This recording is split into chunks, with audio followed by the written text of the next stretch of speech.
And we're on, and we're on. Yes, we're back. Like you The were da- saying, just me and you, brother. yeah, man, the Just dynamic duo are back. This is yeah, I was kind of missing just having your face there rather than having yeah, somebody else like sandwiched in between us. yeah. Not that I dislike our guests in any way. Love our guest. we just need a little bit of me and you time. Yeah, Just man, that's it. That's it. it's been a few weeks. It's chicken soup for the soul. That's good deciding right there. That's it. Chicken soup for the soul. What are you calling me, yellow? Yeah, Colin, all kinds of good, man. All kinds of good. Yeah, it's nice to be back, man. It's nice to be back. So we got no guests this week. Just me and you doing our thing. Repping it. Yeah, Exactly. man. Talking about repping it. It's 10 reps Brown today. 10 reps Brown. I'm gonna get into the name. I'm gonna shoot it back to. I'm gonna shoot it straight to you first. I'm gonna shoot it straight to Oh, you. is it? Talk Go to me on. about this Outlaw, man. What is this Outlaw? Outlaw Brown. Outlaw Man, Brown. I've been re-listening to Metallica's S&M album Okay. and the song Outlaw Torn.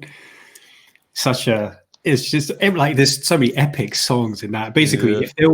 if there was one gig that I could go to and I was told like you can't go to any other gig ever again, that would be the one, hands down. Wow. Like Wow. if I could have gone to S&M 1999, that would have been the one. It's like it's not that even that I'm a massive heavy metal fan. I am a metal fan, but like mostly just listening to Metallica. And then with the orchestra as well, it's just something else. Yeah. So if I had the opportunity, that would have been the one gig I would have ever gone to. And then their epic rendition of Outlaw Torn in that gig, in that performance. And but there's a line in the song where it goes,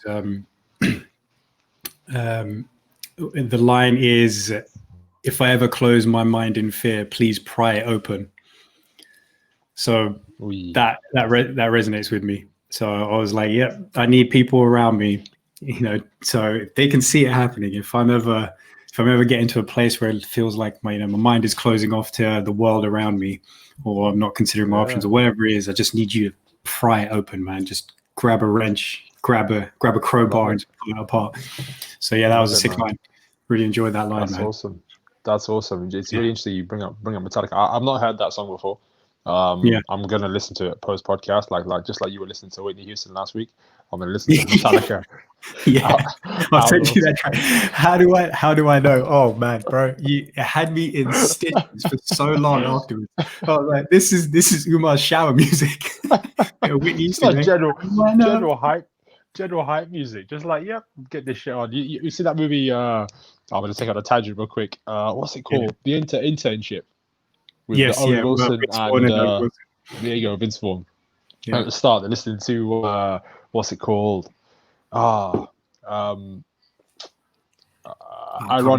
Ironic by Alanis Morissette. Alanis Morissette. There you go.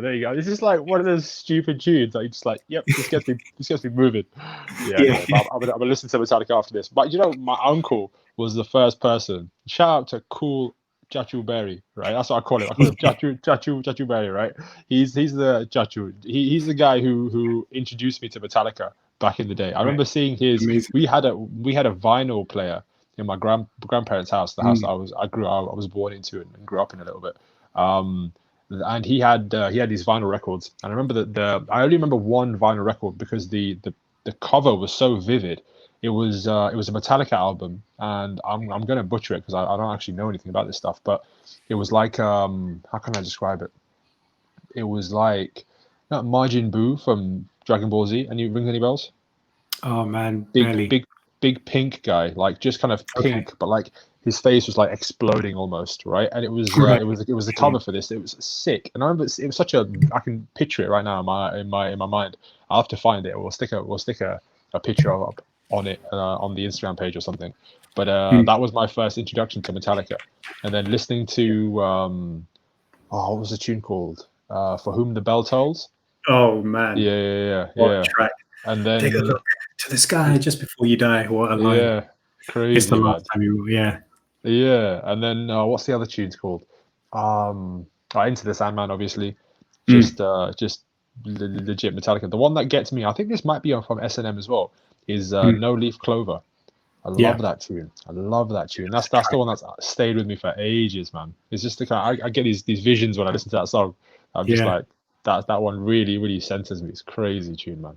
Yeah, it's a sick track. The beginning of that, for the longest time, I was like, they used that in Iron Man. I'm sure they used that in Iron Man. Like there's a snippet of it where it got used, where I thought anyway, but I couldn't find a credit for it anywhere in Iron Man. So I was like, my mind's just playing tricks on me or something, because it sounded very similar to that, like the beginning of No Leaf Clover.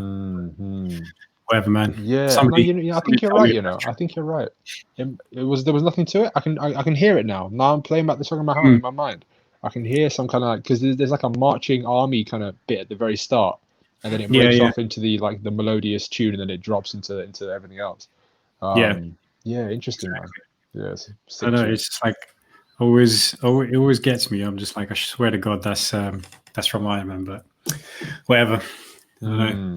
If somebody knows, if somebody can prove it or not, please tell me. Put me out of my misery. Yeah, man. From some other movie somewhere. It's cool. Do you know? I was watching Guardians of the Galaxy 1 last night. That's got some wicked tunes in it, man. Yeah, they did that really well. Soundtrack. Yeah, they did that really, really well. It's just because they just insert these little tiny tracks here and there, and obviously you go back and listen to the whole album, and you're like, this is just wicked, man. From the start right to the end. And they're just super quirky tunes. I'm sure back in the day they weren't actually hits or anything else, but they just fit so well. Yeah, they're the sick tracks as well. Like Rubber Band Man. They got a long Watchtower in there as well. But yeah, they got some epic ones. I can't remember. Yeah, man. But yeah, this is just a good album to listen to. Just a good feel good album to listen to as well. You're right. Just sticking on just walking music. Good walking music. And the movie's not bad either. Just to give us the movie's good. Yeah, Guardians of the Galaxy is sick.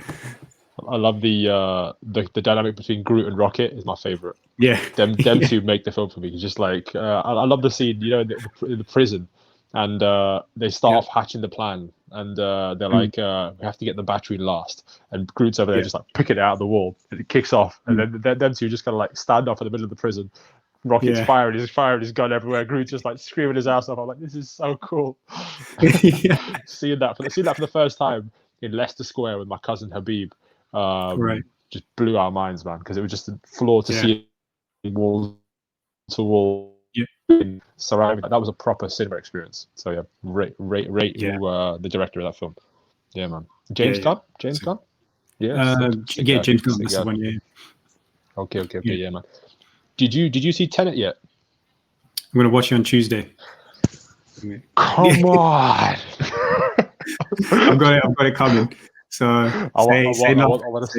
No, I'm not gonna say nothing. I wanna have. I like how we've organically gone into our movie segment early today, and I was waiting to just drop into some Tenet stuff, but yeah, we shall keep you guys in suspense for one more week. That's pretty exactly. That's probably gonna be chat for next week, man. Yeah, definitely. That's gonna be sick. Looking forward to it. I can tell you're looking forward to it. Yeah, 100%. Here's the early movies I end up looking forward to, really, like properly looking forward to. So it's going to be interesting. Yeah, man. Yeah, I watched a really interesting breakdown of the movie in relation to, not in relation to any way that the plot is tied to or anything, nothing like that, but in relation to Inception and in relation to, what was the film called? We discussed it at one time. Was it Interstellar? No, with Christian Bale and Hugh Jackman. What was the film called? Oh, Prestige. There you go. I didn't know that was a Nolan film. Yeah. So they just compare them all three, and I'm interested to just hear what you say, and then we can dive into that next week too, man. Yeah, 100%. I think it might even be that The Prestige is my favorite Nolan movie. I need to rewatch that thing. We've talked about it a few times, and I remember watching it years ago. I remember my dad, I think, taking us to watch it, and really being engrossed, like being a kid. I think it came out. When did it come out? Do you have any idea? 2006. Yeah. Okay, so I was young. I was like young teen, mid-teens, right? Yeah. And watching it and being like, "This is legit. Like this, I like this film. Like I like this. I like this way this guy's just going deeper. Like, and you want to just, what happens next? Like just properly in on the story. But then kind of being a bit confused by some things. But I think watching it back now, hopefully you're able to get the whole thing. But yeah, I'm gonna rewatch that for sure. Yeah, do it, man. When you do, tell me what you think as well, because there's like so many discussion points for that movie. Because I find that's definitely one as well where you watch that several times and you can pick up something new each time as well. Okay. That's homework for the week then, bro. You can get you out of cinemas, get some popcorn, watch some Tenet, and I'm gonna go watch Prestige at some point. I'm gonna clear 2 hours of my diary and stick that on. Yeah, man. Wicked. Looking forward to it. Looking forward to it. That's it, man. That's gonna be good. Is it, was that one of Hugh Jackman's first films? No, I think he'd already He like Wolverine was already out, like 2000. X-Men had already come out 2000, and then and he would have been on the scene already before then, and then just his Wolverine character is what I think put him into stardom. Yeah, that was epic. That was pretty epic. Apparently, he was doing pantos before that, wasn't he? Just like super random, doing pantomimes, and then just like Wolverine. Yeah. Oh shit! Okay. Yeah, exactly. Super he's a big theater geek as well. So I think that's why especially the relationship between Borden and Angier in The Prestige. So Christian Bale's character. Yeah, Christian Bale's character and Hugh Jackman's character is like it just makes so much sense to pick those two dudes to be those characters as well, because you almost get the sense that Angier is all about Hugh Jackman is like Angier in the sense it's all about the reaction of the audience. It's the look on their faces, whereas with Christian Bale, Borden's character, where it's about the art, it's about doing it to the best of your ability, and that's what it's about. And he's like that. You get the impression that he's like that because given his super private life, he doesn't give a shit about doing anything publicly. He is who he is, kind of guy as well. It was just perfect. It was just perfect for those guys to be those characters, I think. I like it. You're building suspense, bro. Building suspense. I remember. I can vaguely remember. Is Michael Caine in there as well? Yep. Yeah. Okay. And you see, it's all coming back to you, bro. It's all coming back to me. Yeah, he's pretty much in all of. Yeah, he's in all of Nolan's movies, bar the first two. So. Okay. Oh shit! He's literally been there for every one of them. Pretty much, yeah, except for Memento, and then after that, yeah. Okay. Very cool. Yeah, man. Nice. I'm gonna check it out for sure. Yeah. So, man, tell me, how's the week been? What's been going on? It's all right, man. Tell me about 10 Reps Brown. 10 Reps Brown. 10 Reps Brown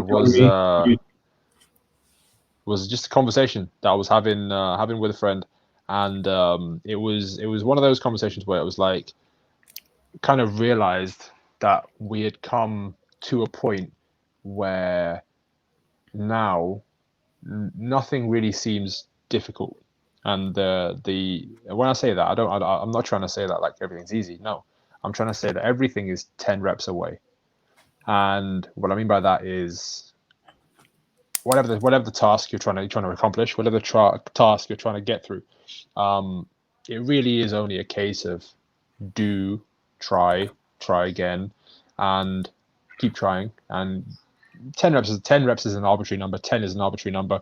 Reps is just doing of the thing. You know what I mean? And it's there. It's there in the ether. You know what I mean? It's there to be had. It's just a case of showing up and doing it. And that was the premise around the name a little bit. Was kind of just something that I was thinking about. I think it was this morning actually. Came up in conversation. I just said it's 10 reps away. And that was like, oh yeah, shit, yeah, 10 reps. We've done 10 reps loads of times. Like 10 reps is basic, you know what I mean? 10 reps, just kind of like kind of probably. I'm just developing this now, but taking the concept of something really big and then making it 10 reps. Like 10 reps, what is it? Push-ups 10 reps, squats 10 reps, easy work, right? And then you're making the mountain into a molehill, and you're just stepping on it. Yeah, this is easy, and yeah, just something that I thought, you know what, we could delve into a little bit, or even just give your own account of. But 100%, I think for people out there, like I brought it up with a client this week, and I brought up the concept of like, what's the word? The samurai, right? So from one of linking it back to movies, probably one of my top 5 favorite films of all time, The Last Samurai. Yes. Epic, yes, right? man. Great film. Great film. Love that film. Yeah, man. And just their way and how they see the world and how they're kind of just unyielding in staying on their path, right? There's so much we can go into with all that stuff. But what I brought up with this client was give a few videos that talk like that a chance. Just sit with them, see where you can potentially latch onto one of their teachings, and even if it's a billion miles away from how you think, recognize that certain people in the world have pitched their flag in the sand on this beach where it's staying calm, staying within yourself, doing the same daily tasks every day, and seeing that it produces amazing results. So amazing results in terms of just keeping your center, not letting things pull you off your game, which I felt like this client was struggling with a little bit. So I mentioned it to him, and it was I love that you gave the Last Samurai as homework to your client. Oh yeah, like, man. every PT is like, oh, man, my PT's making me do like 3 cardio sessions a week and 4 training sessions a week. What's your PT got you do? It's making me watch Last Samurai. Just sit there. Yeah, watching the movie. That's it, man. Not popcorn, though, just snacking on some carrots. That's it, man. That's it. Stay on that diet way, right? That's pretty joking. Too right, man. Yeah, just because it's for me, this client, I felt like there was something that he was trying to access, and whether that be like, oh, I'm trying to stick to a diet, I'm trying to nail my training program or whatever. But the foundation of when you're doing it, be cool about it, be happy about it, kind of be there in the moment, knowing that there's something to be gained from this, without kind of feeling like, oh my God, I'm training, or I'm doing this or whatever. And I'm getting what you're doing in that instance is you're reinforcing the fact that you feel stressed, and you're doing that stressed rep again and again. You're very good at that stressed rep. That's why we're here in the first place. You know what I mean? That's why we're here.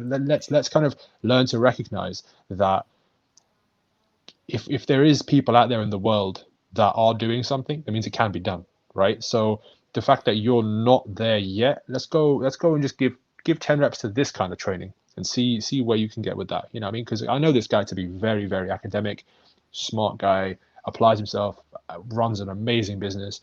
So he can apply himself. When he applies himself, it's game on. But sometimes in that realm, to get where he's had to do certain reps. But let's not turn our mind off to the fact that there's other reps that we can be doing, but we've got to be quite willing to leave our current state of play and be like, I'm going to just go and try this out. And yeah, that was the context within which I can relate it back. But the way I meant it was just everything is but 10 reps away from you understanding it, from you having a footing in it, and from you being able to potentially apply it and see how else it can fit, and then it's fun. Then it's really fun because you have another string to your bow. You know, I mean, you don't necessarily any knowledge. I don't know the quote around it, but any knowledge is like, it gives you options now. You know, I mean, we can play with this in different ways. Whereas before, if you're just consistent with your same one weapon, when that runs out, when that stops being effective, you're done. You know, I mean, we've got no other things to go off of. But I want an infinity of Mary Poppins tool bag where I can just pull this out and pull this out and pull this out. And one week I'm running with Metallica, and next week I'm running with Whitney Houston. It's like it's all good. You know, it's all good. Let's try and be a bit various in our approaches. But yeah. It's just that close. You know, with an open mind. Yeah, I think there's certainly power to that as well, because just using a client I had years ago as a case study, who had a back problem, and then needed to basically, it was a runner, so would run marathons every year, half marathons quite regularly and stuff like that. But running was very much a catharsis for life as well, you know, just super high stress life and stuff. And then when the back became an issue, and then, like, you know, the best advice was, first, you're going, like, ideal scenario, you're going to cut this out, and then we're going to build you up so that you can handle doing this again. There was a lot of anxiety wrapped around doing that, so we had to find a bit of a middle ground, whereas a compromise, whereas, okay, cool, you're going to do this because you feel like you have to, because this is your only way you feel like you're going to manage stress, but you're going to have to understand that your recovery is going to take a hell of a lot longer. if you want to do it this way. And it's like, if that's a trade-off you're willing to make, you're willing to make, and was willing to make it because running was the only thing he had to deal with the stresses of life. So when there was a potential that was going to be taken away temporarily, it was like, okay, the only way this person knows how to handle life was being taken away from them. And that's not ideal. That's just not cool. So, but the thing is like, I guess in a lot of ways, the only way you realize that that's the only option you're giving yourself is by having it taken away from you. You don't know where you got till it's gone, kind of thing. And then, so I learned a lesson from that as well, which was if I ever have something taken away from me, I need to know that I have something else I can fall back on, which is going to help me keep moving forward in my pursuits. So again, using, achieving physical ideal, trying to be physically active and healthy as the example. There's been periods like, I can't do jits because my neck played up or something like that. Lockdown, so that's the longest stint I've had of not doing jiu-jitsu since I started doing it, since 2016. And it's like, if that's the only thing that I have going for me, then I'm going to get depressed pretty quickly. I'm going to get out of shape pretty quickly. I'm going to feel like this agitated, dormant energy in me, which is always needing to get out, and it's just not going to be directed very well. Whereas, I can find other ways of expressing that energy and expressing myself so that it never ends up being an issue, and I keep myself on a good level, even keel. So what you say there about finding different things that you can fall back on, the various kind of activities or practices or whatever it might be, that's legit. That's powerful, because the last thing you want to do is have something taken away from you which you don't have a replacement for. Knowing that you have other things to be able to fall back on. Too right, man. Too right. Yeah, I like that. I like that running analogy. It made me think of. So I'm training now as another kid. So Felix, I mentioned before, and another client that I used to have back in the day, a guy called Muhammad. I'm training his son, and he's also 13 years old, and he's gonna do something special. I'm gonna save his story for another time. But something happened while I was training him, where he lives in a little community, a little street where there's loads of houses, loads of families, loads of stuff, and the next door neighbor kids were playing out, and there's an older boy and there's a younger boy, and the older boy's riding his bike around, just being a little marauder, like doing his thing, and he comes out and he smashes his bike into his little brother's bike, and the kid like legit flies off his bike, but he's fine, he's okay, and the kid falls and does what I would have done when I was little, which is cried his ass off, like let out the biggest like just like everything came out of this kid, like the whole earth just shook for a while, right? And I just realized, I was like, that is shit didn't go his way, and didn't know how to regulate it. He didn't know how to kind of do anything, so he went straight to like, I'm going to scream the house down. I'm going to do the only thing I know how to do. I'm going to do it well. Like, so everyone knows about it. Everyone knows that there's a problem right now. There's a problem. We need to fix this. And his dad came out and he was fine. He was okay. He just fell off his bike. But in a way, that's an example of what adults can be at any kind of advanced stage in life, where, okay, we've hung our hat on the fact that I like to cycle my bike. I'm on my bike and I'm happy. Oh, I'm off my bike now. I've fallen off my bike. I've been knocked off my bike. And now I don't have my bike anymore. I feel hurt. I can't do anything. And I'm going to scream my ass off about it. And everyone's going to know about it. And well, how are we any different, really? Like when our one thing didn't go our way, it has to choose. You have to be able to pivot on the spot and change the means of moving forward. Or otherwise you're just left there like the kid, like screaming until someone comes and saves you. But really, in an adult life, no one's coming. You know what I mean? Like that's you got to figure that shit out. And like, luckily, we get to help people figure that stuff out, because maybe we've had to figure that stuff out ourselves. And yeah, we definitely have. And we can only just share advice at the end of the day, right? And I think that's a big thing. That's a big thing. What gets you. Like it's like, I link it back to powerlifting sometimes. People I've heard speaking powerlifting, I think there's so many lessons to be learned. And one of the things I've heard before is, I think Ed Cohen said this, where he said, what gets you to 100 kilos doesn't get to 200 kilos. So it's a case of like, you've got to 100 kilos and you're able to deal with this level of stress, or you're able to deal with this somehow, your body's tissues or whatever. But what gets you to the next integer is learning more, is applying yourself differently, is basically buying different books and hiring different coaches. And there's a whole new level of investment that has to go along with being the 200 kilo guy rather than just the 100 kilo guy, right? Literally, you have to be twice as equipped in some ways. And that's just another way of saying you can't just rely on the same old tricks to move you forward, right? And that's what I had to chat with this client about, and I think he definitely understood. But now it's a case of just doing those 10 reps, seeing where you end up at the other end of it, seeing where you can apply it. And if you can't, cool, we go again, because there's so many other things that we haven't explored. But being the kid on the floor, feeling stuck and feeling like, oh, the world's coming to an end, that's we can't have that. Not in this setting, you know what I mean? Yeah, man. Yeah. It's there's like when you were talking about that story, it also reminded me of a time when just a few years ago, we were in the summer and there's a park nearby, throwing a frisbee. And then one of my mates like launched the frisbee, but he just launched it way too far, right? So he just took off. And so like we're in a bit of a triangle on the green, and then there's a path that goes next to that patch of green.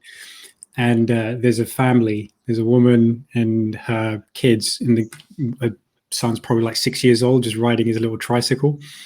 And then all I see is this frisbee heading towards this kid, right? And I could just see it, and I'm like, oh my god, it's getting closer. This kid's riding along on his bike, and he's about to get taken out by a frisbee, and then it just like comes along and it just clocks him like on the side of the head. Ooh. And the thing is, I mean, like by that point, it was floating downwards. So it was super light. It would just imagine like just taking a flick to the head. That's probably what it felt like, right? What was hilarious was just seeing the kids, because we just went, oh shit, oh no, we've just hit a fucking child. The mother's going to go crazy. And we're like, oh no. And then what was hilarious about it was just seeing the kid figuring out whether he should cry or not. Because it just hit him and he noticed something is obviously off. It shocked him a little bit. He's just like, got shook a bit. And then because he's been hit, he's thinking, well, I can imagine he's thinking, well, when I get hit, it normally hurts and I start to cry. Yeah. But because it wasn't hard enough, his face was just like, hey. And then he just started crying. It was like, bro, you know that you just cry so you can get attention. But you didn't even need to. It was so fucking funny. And then we were like, oh, we're so sorry. And the mother was like, it's fine. But it's also that as well, which is in a way, it's just another story of this is the expectation. This is how I know to react. So I'm going to react that way. Yes. Where that's not really an appropriate response. And you can feel it's not an appropriate response as well. So it's like, you got to figure out that this isn't the way to go about doing it. Yeah, so that's where it kind of reminded me of that as well. It was just hilarious because just seeing the kid work out whether you should cry or not, and be like, yeah, I'm gonna cry because that's how I get attention. It's like it applies to adults as well, because that's what happens a lot of the time. Like I had a friend a while back who was going out with someone for 7 years, and then when we met, and we met for like a breakfast or something like that, and then she just goes, yeah, so I broke up with a boyfriend, like, just basically exclaiming it as if it was like just awful. And I was like, was it for me? I'm not going to be like, oh, poor you, so sorry to hear that. It was just, well, is it better for you? She goes, yeah, it probably will be. I was like, congratulations. She was like, exactly. What? Like, why are you upset about it for me? And I'm like, well, why would I be? Because 7 years, you've been on the rocks for a little while, and now you think it's going to be a good decision for you. You might be looking for sympathy. I'm not the guy to give it to you. I'm going to be the guy who's telling you, Jocko Willink style, good. Yes. So if that's what you want to hear, you need to take that to someone else. But the point being is, just don't cry about it if it's actually going to end up being something useful for you later on, right? And if it's going to help you grow, I mean, sure, you mourn the loss, that's completely fine, but don't be stuck in that to the point where you're just looking for that kind of sympathy for being being in a shit scenario. Whereas my first instinct is it good for you? Okay, great. What are you going to do about it? Is it going to, how are you going to propel yourself forward from here? Too right, man. You know what it is? Don't be an enemy of your own progress.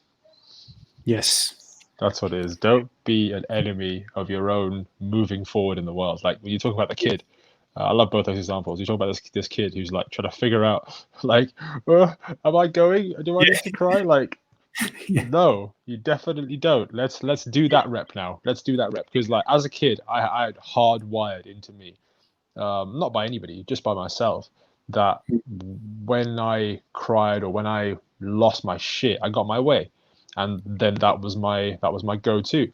So it was like it stayed with me for so long. But then you learn jits and you learn other ways that it just doesn't go your way now. Like that, you need to find other answers, please.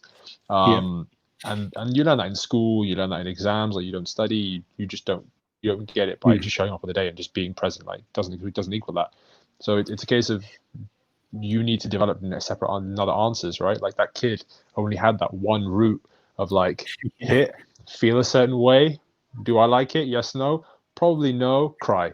It's like that's the flow chart in his mind, kind of bringing him back to that scenario, and he's like, "Yep, go," and everything kind of comes out.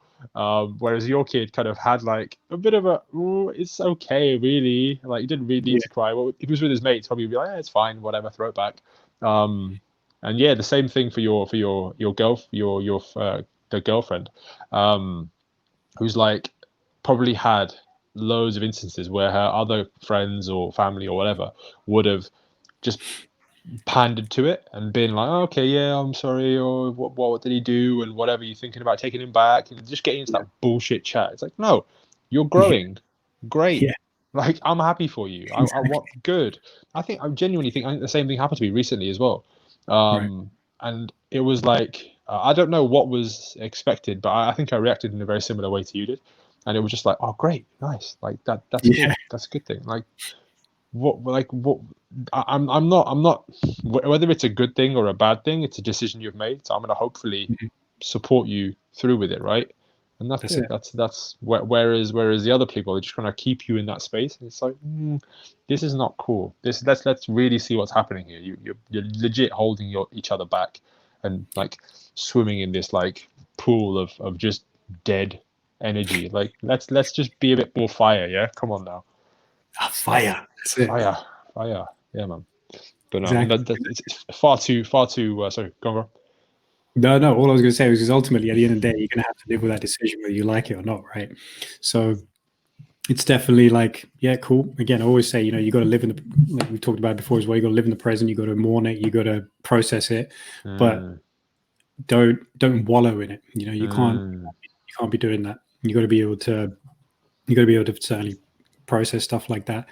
Because it's an opportunity to take life on in a new route. It's like, I think I sent it to you. There's this guy he's on Instagram. His account is called Visualize Value, and I love it. Yeah, you did, yeah. Because he just basically takes concepts or he takes quotes and he turns them into a visual for people. And I'm just like, every time I'm like, that was so clever, that was so clever, that was so clever. And the one that I really liked recently was.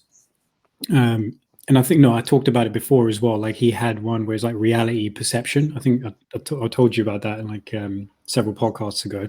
But it's just basically, here's a circle and that's all a reality. And then here's an observer who's a dot outside a circle, and all you can see is just kind of a portion of reality, right?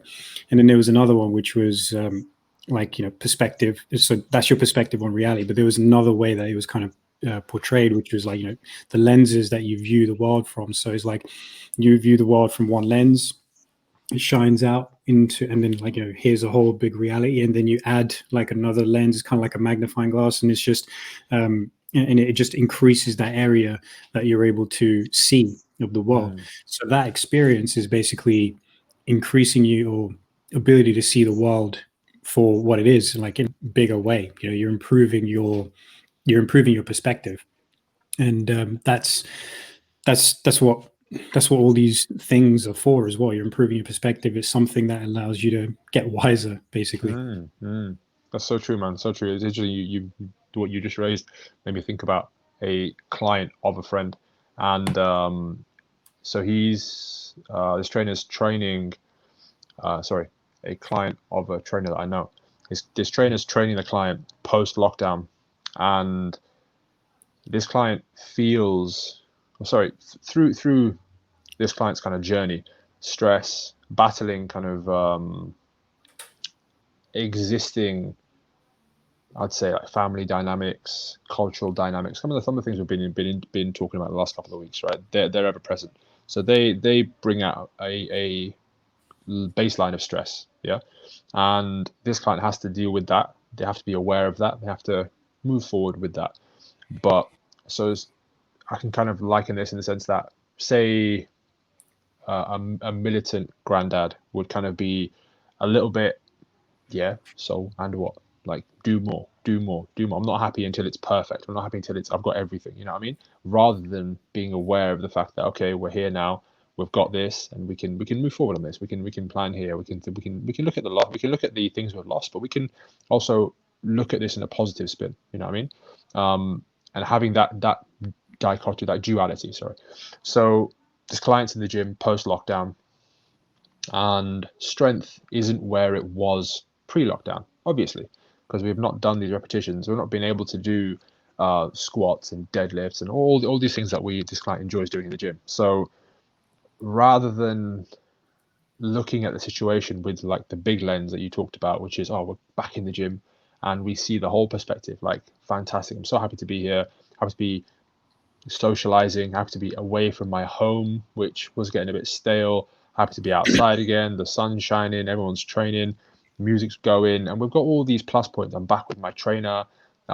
There is instead this thing of, oh, but I've lost these gains, you know what I mean? And really, you can't do anything about that. So all you're choosing in that moment is you're choosing to look back at what was and kind of be attached to this old version of yourself.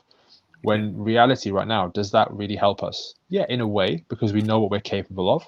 But right now, can we not push forward, look at where we are, be grateful for where we are, set a plan, know that within a couple of weeks, now we can come back and we can actually get back to where we were, and even push beyond that, because maybe baseline levels of stress have gone down, you've been resting a lot more, we can really crank it now, when we kind of get back into the flow of things. Those things are leave us with much more hope in the moment. Whereas the other way of thinking is just going to be like, oh, well, I'm just shit, right? I need to go home and bury my head in the sand and never come out again because I can't go back to where I was. But I think that repetition within certain people is very, very present. And I think recognizing that in yourself, or having a trainer to bring that out in you, I think it's priceless, because you're then going to go forward to somebody else and potentially speak those same negative reps, or even bring that into their awareness, where you don't need to. You need to be focusing on the things that we can do right now. You know what I mean? How can we still be effective? How can we move forward? We can't go back in time, but we can still jog on the right way. That's it, man. And like, shout out to Hemel again, because he brought that to everyone's awareness as a client last week as well. The stuff that we talk about, which is, celebrating the wins, and even if you're adjusting downwards or regressing something, you're still celebrating that, because you're still moving forward compared to if you didn't do that at all, right? Compared to if you made that start. And so that's where it sounds like this person could really gain from, is looking at it like that, which is, all right, well, I have another opportunity to basically you're going back to doing the thing that you love. Is like, celebrate that, as opposed to what you feel like you might have lost, because you've achieved that status before. You can get it back. And that's the part of the journey as well. You're going to have to adapt to shit that happens, and can't be too upset about the fact that you got to start from a little bit further back than where you would have liked to have been. But ultimately, because like different ways of looking at it as well, it can give you more drive. You can be like, all right, this is where I was before. It's unfortunate that I've lost those gains, but I'm pumped to get them back. Instead of, like you said, instead of being too attached to the old self. I think that's also vital as well, because you invest so much in something and being a certain way, or you work hard at something, you achieve it. The idea of losing that feels like, nah, it's just not an option. You just don't want to do that. And then you're willing to actually just bury yourself in the shit in the long run for trying to keep hold of the thing that you've attained, when it's not actually worth trying to claw onto and keep hold of that thing, because it's just not going to serve you mentally well. So you have to figure out, you have to learn how to adapt. It's something that I've wondered about as well. Is like, for example, I left a career to come into health and fitness, and then because I've done that once, I figured if I had to drop it all again, I might be able to do the same thing again. But then it comes down to also, how much commitment and effort and hard work and dedication, everything that goes into like producing something which I'm proud of and I'm helping people with. Then the idea of letting that go, it does sound like something you don't want to do, because it's like your baby. You work at something, and you produce something. You did this, and that's an amazing project and that you've accomplished and continue to accomplish and make better and better and better. So to think that at some point you might have to let that go just seems too much to take. So but because there's a rep in it already, somewhere inside me says, you know what, if the time came, if I had to, you'd be all right to do that. Because it also comes down to phases of life as well. It's like we talk about all the time. It's like you're evolving all the time. You're a version of a human being. If you feel like you're exactly the same as you were 10 years ago, then something's gone wrong, as opposed to something's gone right.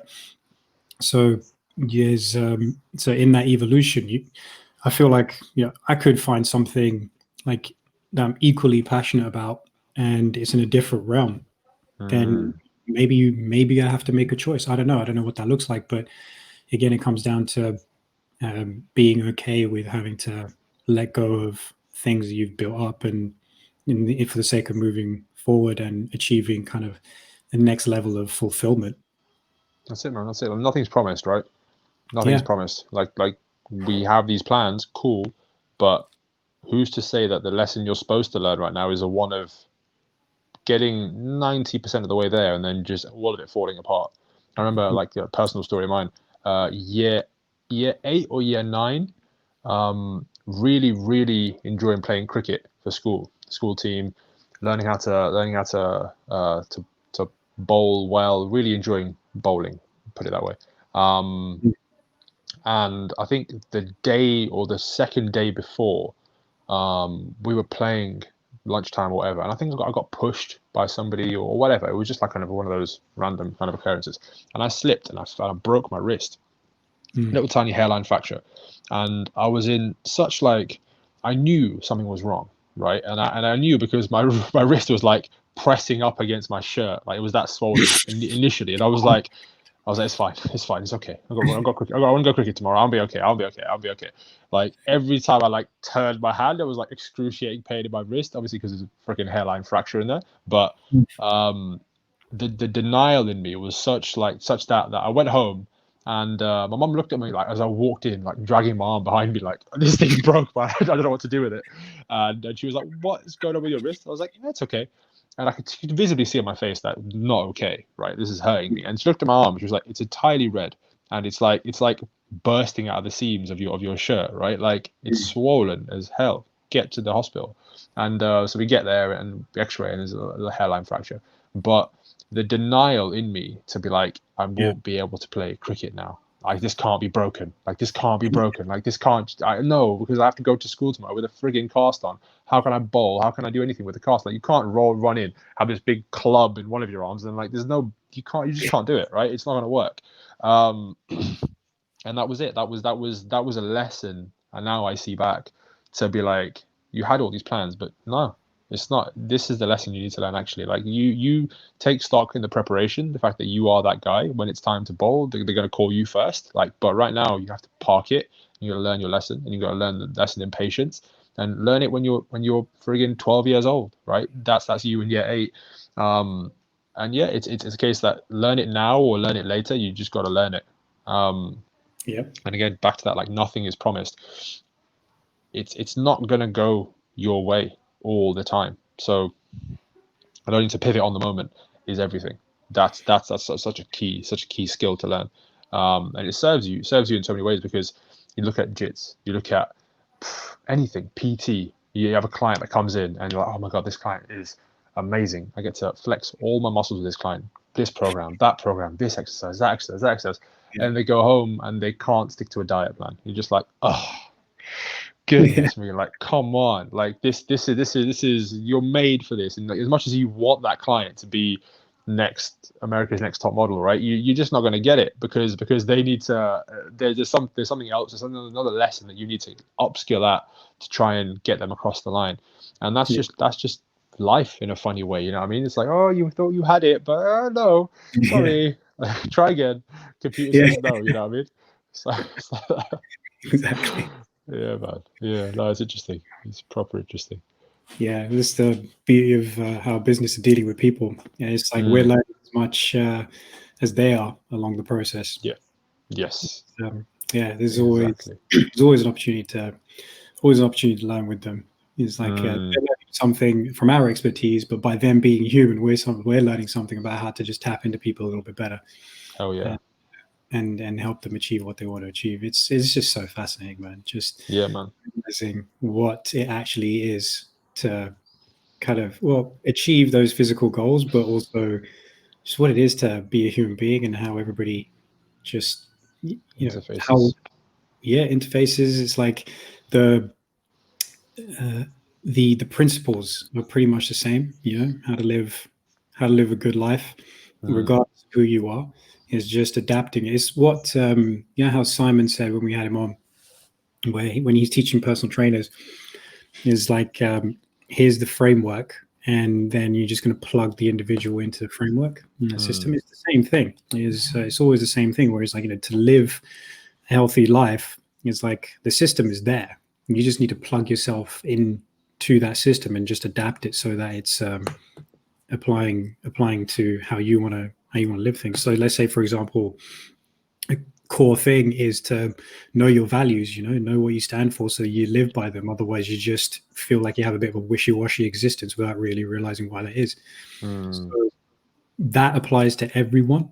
And then it's just, okay, well, you just plug in your values, you say what they are, you live by those values, and you're going to live that fulfilled life, instead of feeling like you're wishy-washy. So it doesn't matter who you are, like, I value physical health. Somebody else might value artistic endeavor. And so it's like, okay, well, whereas I get my fulfillment from going for physical health in all these different ways, you have your artistic endeavors, which you place on that same pedestal, or rather not even a pedestal, but the same priority. So, you go do those things, and then that's it. You're achieving. Too right, man. Too right. Really interesting. I love what you said earlier about the client learning as much as we're learning. That's really interesting. I like that, because I think as a PT, sometimes when I was brand new, I'd think of it like, I'm teaching you, I'm teaching you, I'm teaching you, I'm teaching you, rather than being like, I need to adapt my approach based upon how you present yourself.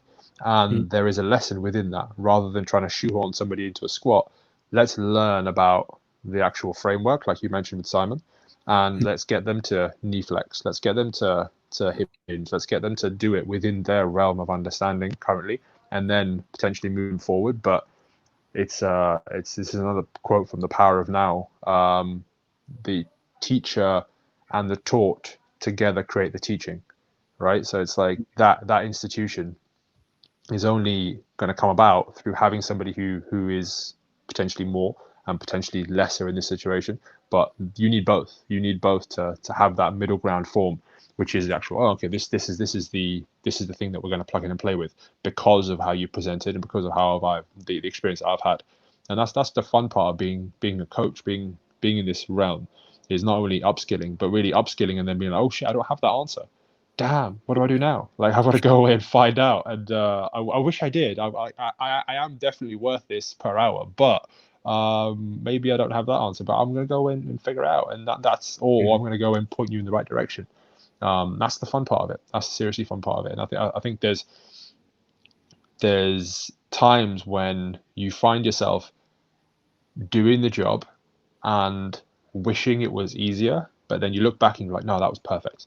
That was exactly what I needed at that time. You know what I mean? That was exactly what I needed, because there's clients that have legit tried to make me a black belt in dealing with human beings, and now I kind of get it a bit better. And obviously sometimes you get it big time wrong, but again, those are the ones that are moving you forward, right?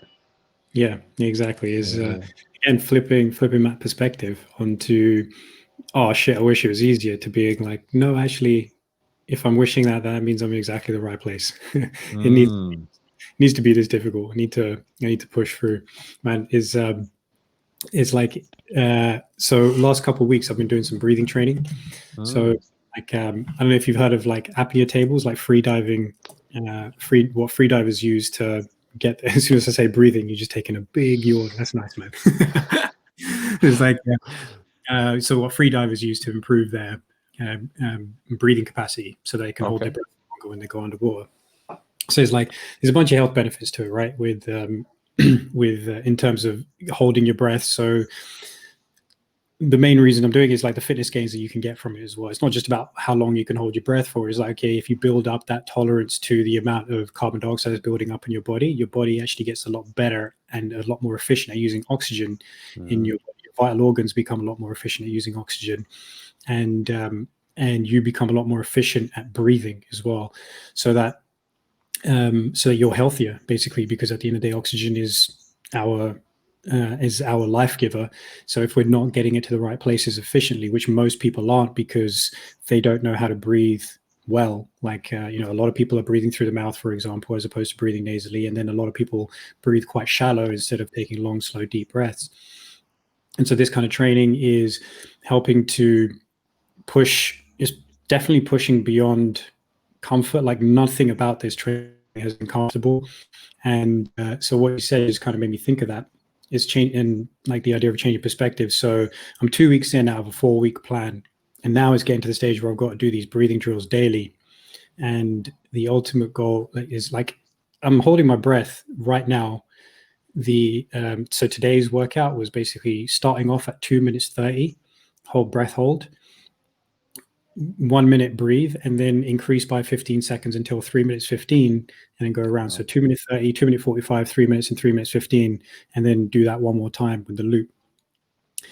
And what happens is you get this urge to breathe, which you have to fight through. And it's a fucking crazy feeling, man. It's like my brain and my body are telling me you need to breathe, but I'm overriding that function. And I'm just like, no, I have to hold it for this long. And it's wild. So when you do it for the first time, it's just okay. You feel you have the urge to breathe, and you're like, okay, I need to hold a little bit longer. But then you just taking a breath. You feel like you're about to die, but that's not true, because your body has a lot of reserve in it, and what ends up happening is you get these contractions in your diaphragm. So you end up getting these it's almost like a convulsion. So you let it sit, but you stay with that contraction. That contraction is basically one way that your body is trying to tell you to take a breath in, but you still have more in the tank. You actually still have more tolerance left in you to that lack of air, and you can keep going. And I've realized it actually makes me quite anxious. So I've figured out that there's a level of anxiety there, to the point where I do it in the mornings, right? So it's going to sound ridiculous, but if I feel that anxiety, it makes me want to take a shit straight away. So, yeah, it's like you would say that, G. Yeah, exactly. It's like, this is going to be weird. What's he going to come out with? Oh, I'm going to shit my pants in bed while I'm doing this exercise. Bro, it's wild. It's wild. Like, so the first week of training actually went by okay. And then didn't shit my bed. Yeah, I didn't shit my bed. I was fine. Everything was all rosy. I had no idea what was coming. And then I'm just finishing up the second week. And during the week, it was a bit of an ordeal. I didn't realize, right? I was holding my breath, and the contraction started to kick in.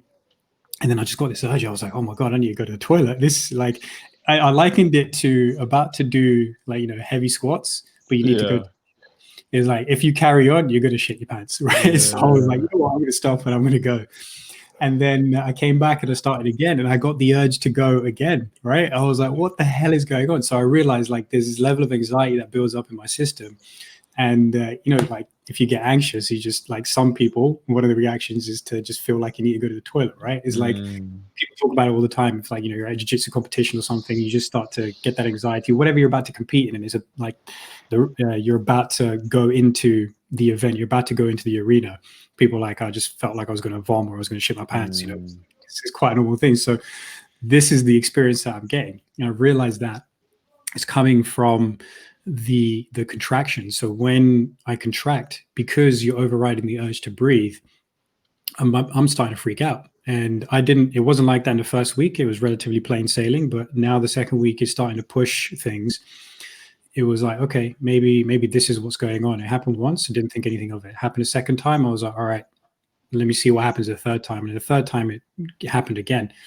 And it was just basically every time the contractions kick in, my brain's just going panic mode, panic mode, panic mode, and is getting anxious. And I have to address that. Basically, if I want to see this through, I can't let that mentality stop me. So I did, in one of the rounds, I stopped early. It stopped earlier than I should have done. And I was like, fuck, I know I could have carried on though.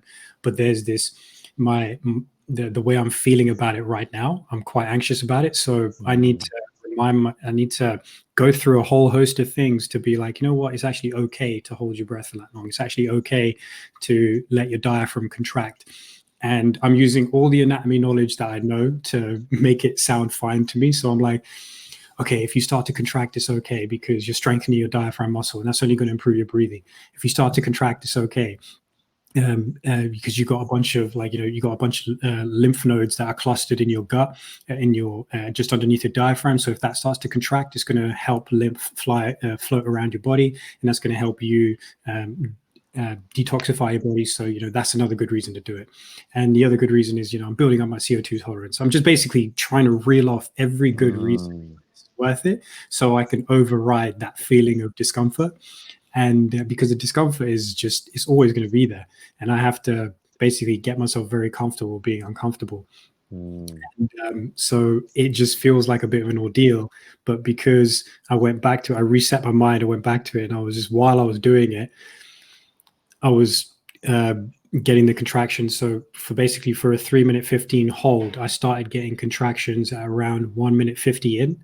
So I've still got nearly a minute and a half of holding my breath, but those contractions are kicking in to make things feel uncomfortable. And I have to remind myself, is like, actually, I've got a lot more left in the tank. That urge to breathe doesn't mean that I've run out of oxygen, kind of thing, right? Because even when I exhale, even when like I'm supposed to breathe in, I exhale first. So that just clearly means that I've still got something left to be able to keep going. But it's just the idea that you're overriding this natural urge, which is to breathe, which is the thing that keeps you alive. And then it puts your body into a bit of a panic mode. So I'm having to just tell myself, change my perspective on the thing. Instead of being, this is anxiety inducing, this is fucking horrible, I'm like, this is simple, this is easy, this is fun, I like this. And it's just making me better. It's just making me better. And it's madness, man. That's super cool, man. Yeah. Good. Do you know what was really funny? I'll show you my board quickly because I've got some times on my board from this exact thing. Like, legit there. Like, where are we looking? There. Yeah. See the times? Those are for breath holds in the morning. Oh, those are for morning breath holds. Yeah. What have you got? Was it seconds or minutes, or what was that? Yeah, seconds. Just literally like kind of brand new to it. I've never done it before. So like the longest Nick D introduced me to a thing called the Bolt score. And I think, I don't know if it's any different to what you're doing. You'll probably be able to tell me more on this. But you breathe normally, then you exhale a little bit, and you just hold there. You don't necessarily want to hold a big breath of air in. You're actually breathing out and seeing how your CO2 tolerance is. And at the start, mine was whack. Like, I couldn't actually, like, as soon as that first kind of, I feel like you've said there that the contraction started at like 1 minute 50 for you. I feel like it starts at like 15 seconds for me. I'm just like, hey, what the hell's going on here? Like, what are you doing, man? You stay alive, right? And so the first time is like 28 seconds, then 35, then 37, then 42, then 45. So it gradually gets longer. Where I'm okay with it. But what he's told me to do is don't take it to a place where your body starts to really struggle. Just take it to a place where you feel a little bit uncomfortable, and then breathe out, and then just kind of relax from there. And I think that's it's probably a similar thing to what you're talking about here. And what sparked me to start doing it was David Blaine. I don't know if you watched his David Blaine on Joe Rogan. I haven't seen it yet. No, it's funny because I started doing this before, just like the week, just a few days before Blaine actually appeared on there. And I was like, fucking timing, man. Yeah, exactly. This guy's talking about his like 17-20 minute breath hold. I was like, what the hell, man? But yeah, it's really interesting how you're talking about staying calm, reeling off the benefits. I'm doing the same things. I'm doing the same things. Literally just standing there, just kind of like, I'm like, there's meditations where you're trying to go within yourself, and you're just trying to like, I'm trying to feel the points here. I'm trying to feel the bone, the muscles, the musculature, and I'm checking in with all my little checkpoints across the body, the hips, the shoulders, the knees, the ankles, the spines, everything. And all that is to do is to take your mind away from the discomfort. And that, I think, just the practice on its own, the time is almost irrelevant at this point, because you're not going to be amazing at breath holds the first time you do it. But it's the practice of taking your mind away from the pain that's the thing you're trying to, that's the skill you're trying to fortify. It's really interesting, man. It's one of those it messes with you, you know what I mean? Because you start doing it and you're just like, all of a sudden, like, body just panics. I haven't had the shits yet, which I'm not looking forward to. But I feel to each their own. I don't know. God, man, I don't know. But I feel like I'm a bit scared about this in one sense. This is strange. I'm going to share this, right? I feel like I'm such a literal person sometimes. When someone says don't breathe, I feel almost like I'll just drop on the floor in a minute. Like, I'll just be like, okay, I didn't breathe. Like, what do you want me to do? Like, I'll stay with my breath held. Hopefully I won't do that. But yeah, I feel like I'll just choke myself out by just not breathing, and then just be like, oh, he died by fucking trying to hold his breath or whatever. Anyway, yeah, it's a weird one, but it's a really interesting practice. What's the goal of doing it for you? What's the why? Yeah, man, it's multitudinous, but yeah. First of all, on that point, and then the difference between the bolt and what I'm doing, it's like, yeah, there is that kind of, like, it's very, very rare for it to happen, but you have to, like, there is that slight danger involved where it's like you can hold too long. Like, this is when you're really, really pushing yourself, right?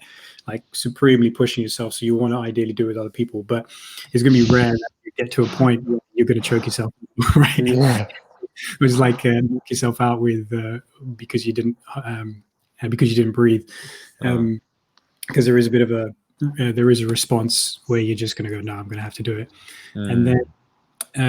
So the bolt score is just basically breathe in, breathe out, hold. Idea is to get to at least 40 seconds, because then that means you've got good CO2 tolerance, and that means you're more efficient at using oxygen in your body. And whereas with the apnea tables, you basically, before, like, you want to do calm breathing, so long, slow, deep breathing, just to make sure you're calm, like getting your heart rate down a little bit. Then you're going to take a breath in where it's about 75% max of your breath in, then breathe completely out. Any residual air, you breathe that out as well. Then you take a massive, huge breath in as well, filling up your stomach, filling up your lungs, and then even gulp in some air afterwards as well. So, like, as much air as you can possibly get in, and then the timer starts. So that's the difference. It's a big difference. So you're holding your breath on the breath in, and then building tolerance over time to those contractions, to the CO2 building up in your system and the O2 coming down. And there's different ways of training it, where your rest periods, and some of them, they come down and you'll hold your breath for the same amount of time. And whereas the stage I'm at now, which is the O2 tables, which is the oxygen tables, where your rest period is constant, but you're increasing the amount of time you're holding your breath for. Okay. So that's like increasing the density, right? Say again. Both a form of like increasing the density of the workout. Yeah. It's just approaching in different ways. Whereas one kind of makes you a little bit more tolerant to CO2 in the system. The other one is making you more tolerant to having less O2 in your system. Okay. when the time is increasing, your hold time is increasing. That's the O2 table where you're increasing your tolerance for low O2. And then where your rest time is decreasing, but your hold time is the same. So your breathing time is decreasing and your holding time is the same. That's improving your CO2 tolerance. Okay. That's really interesting. Yeah. So the motivation for doing it is basically, it's purely to do with health and fitness. So it goes back to the point of improving your carbon dioxide tolerance. So everybody thinks that when you need to breathe, it comes from you need oxygen. Actually, it's your buildup of carbon dioxide which tells you to breathe. So it's not even that your oxygen level starts to go down that your body says, I need to breathe, or your brain tells you to breathe. It's actually that your CO2 level relative to how much oxygen you have in your system has gone up. It's the carbon dioxide which is convincing us to take a breath. And so when you become better at tolerating carbon dioxide in your system, the oxygen that's carried in your red blood cells becomes more readily absorbed by muscle tissue, by organ tissue, by everything where it's actually needed. Because the urge to breathe comes from the increase in CO2. And so why that's useful is when you're basically health, fitness, when you're doing an activity, you are going to be using oxygen more efficiently to fuel your muscles, to fuel your organs, and they're oxygenated better. So they're better oxygenated. You're able to last longer in the activity you're doing, but also for health, better oxygenation just means better health as well. Everything functions a lot more efficiently, and that's essentially what it comes down to. Is that because there's a lot of people who will breathe too shallow, like they're taking too many breaths, and that sounds a little bit crazy, but you can breathe too much. If you're breathing too much, it basically means it's like low grade hyperventilation, and you're kind of expelling more CO2, more carbon dioxide than you actually need to be. And if you're doing that, then you never actually get the signal to you never actually use oxygen properly in your body because you just don't have enough CO2 to signal a proper breath in. So then your breathing becomes more shallow. So you want to be able to regulate your breathing so that you can actually improve your use of oxygen in your body. And so a lot of people suffer from that. So you can help people improve their fitness by helping them improve their carbon dioxide tolerance. And so that's a big reason why I'm doing it. And I've noticed as well where with running, for example, I was off for 5 weeks, and because I was just making sure like some dysfunctions were creeping up, and I was like, before they turn into injuries, I'm going to go take care of this. Started taking care of it, so I didn't run for 5 weeks, and then I was like, okay, knee feels good now, so I'm going to go for a run. And by this point, I'd started doing the O2, the apnea tables, these the breathing training, and I came back and I pushed myself as much as I'd pushed myself in the run if I was going as fast, if I was doing my current PB. And whenever I would aim for that, I would end up finishing the run and kind of like being gassed out. Whereas here, my run was 10% longer because I hadn't run for 5 weeks, but my heart rate level was at the same level as if I pushed myself to my PB. I stopped running and I was breathing normally. Even though my heart rate was jacked up, I was just breathing normally, recovering very, very quickly. And I was like, shit, all right, this has already happened. And it was once, and I was okay, this is just once. I'm going to see what happens again. Second run, third run, fourth run, same story. And like my time started to get better. How much I was pushing myself was roughly the same, just like a few heartbeats per minute lower. But yeah, it was already starting to notice a difference in recovery because I'd been doing this breathing training. That's badass, man. Yeah, and the other thing is like the other metric is with whoop as well. So my whoop recovery, I had the best week in recovery that I've had for the longest time. Nice, man. Nice. Coincided with doing the breathing training. Love it. That's interesting. You reminded me. I didn't have mine on. Yeah. After the shower, I took it off. Wow, man, that's really cool. Did you know what? Just quickly off the top of my head, the last thing you said was recovery. I remember falling asleep one night in the week, and my recovery has been steady at like 60% for the last 2 weeks, kind of there, but not really amazing. But HRV has been average, whatever. But I had a night where I specifically remember box breathing to fall asleep, and like I think that's a really rudimentary form of holding, doing some kind of breath hold, because you're doing that 3 second or 4 second kind of period where you're holding your breath, whether it be on the inhalation or on the exhalation, and at a certain point you do feel a little bit uncomfortable with box breathing sometimes, whether if you're doing it correctly. And that night my recovery was 80% and green for the first time in weeks. You know what I mean? So I definitely think that the breath stuff has a lot to do with that, man. It's really interesting. Yeah, 100%. It really does. Is the way you breathe affects whether you're in a stress state or whether you're in a calm state. You know, it's like you have a direct connection to your brain through your diaphragm muscle. So you're able to literally influence how you feel and think by regulating your breath. And that has a knock-on effect to every other system in the body as well. So yeah, wild. That's properly wild, man. I wonder how far that can go. That can be taken in terms of what we can. The same would be. So we train and we want to put kilos and kilos and kilos on certain movements to help tissues of the body, but to help that brain body connection and the implication it also has on, like you said, stress. The same way that kind of we deal with a workout, therefore life isn't as stressful. But now we're dealing with a thing that we can take everywhere with us. We don't need a gym to dominate our breathing. You know what I mean? That is something, because of the implication it has on stress and how the body regulates itself or whatever. That's really interesting, man. Really, really interesting. I think people can get a lot out of that. Yeah, I think so. Yeah. It's because it's one of those, like, a lot of people will dismiss it, and it's breathing. I do this every day to keep me alive. It's like, yeah, but unfortunately, and like a lot of people ain't doing it right, because there's a way to breathe. Like physiologically, your body is set up to breathe a certain way. Like you don't have a nose for nothing. You know, it sounds like a ridiculous statement. Like everybody knows your nose is for breathing, but most people ain't actually using the nose for breathing. It's like, what's interesting is having learned a bunch about this stuff and just walking down the street, and I can look at someone's face and I can know whether they're a mouth breather or not. Mouth breather. Yeah, for sure. Yeah, exactly. And it's because Stranger Things.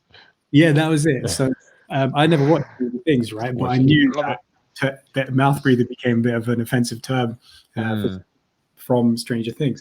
And so don't be a mouth breather, man. Yeah, man, that's it. That's basically it. But mouth breather.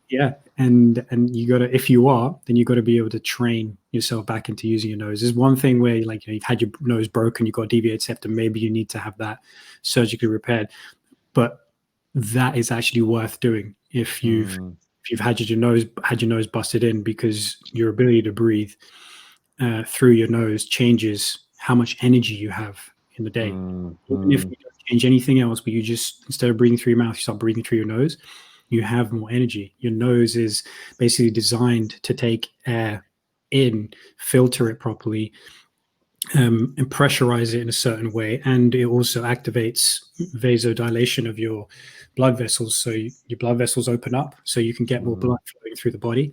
And then because of the way it passes through the nasal cavity, it actually uses oxygen better as well, where none of those benefits from mouth breathing.